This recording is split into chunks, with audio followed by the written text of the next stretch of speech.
الحمد لله الذي أنزل على عبده الكتاب ولم يجعل له عوجا. هل استعمال السواك ذي الطعم والرائحة يبطل الصيام؟ قال صلى الله عليه وآله وسلم كما في مسند الإمام أحمد وسنن النسائي: السواك مطهرة للفم مرضاة للرب.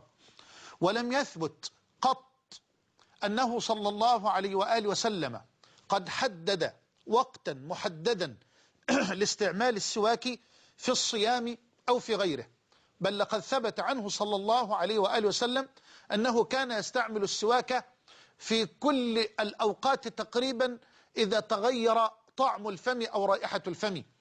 كان صلى الله عليه وسلم يستعمل السواك كثيرا، ولم يثبت عنه أنه نهى عن استعمال السواك في رمضان في الصيام بعد الزوال. هذا حديث عن علي رضي الله عنه، وهو لا يصح. هذا الحديث المنسوب إلى علي رضي الله عنه عن النبي صلى الله عليه وسلم: نهى رسول الله عن استعمال السواك بعد الزوال، هذا لا يصح ولا يثبت عن النبي عليه الصلاة والسلام.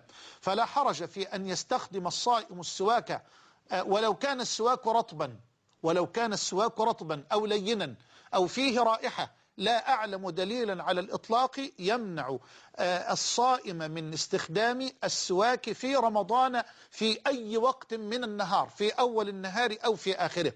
ومن المعلوم أن جل استعمال النبي وأصحابه للسواك كان لهذا السواك اللين الذي كان يجنى لينا من شجر الأراك، فلا أعلم دليلا يمنع ذلك، اللهم إلا إن كان استخدام السواك لهذه السواكات الحديثة التي يدخلون عليها أنواعا من أنواع الروائح العطرية كالليمون أو غير ذلك. إذا كانت هذه المادة منفصلة عن السواك ثم هي تتحلل وتنزل بصورة جرم معلوم محدد إلى الفم ثم إلى الجوف ثم إلى البطن، فحينئذ أخشى من بطلان الصيام.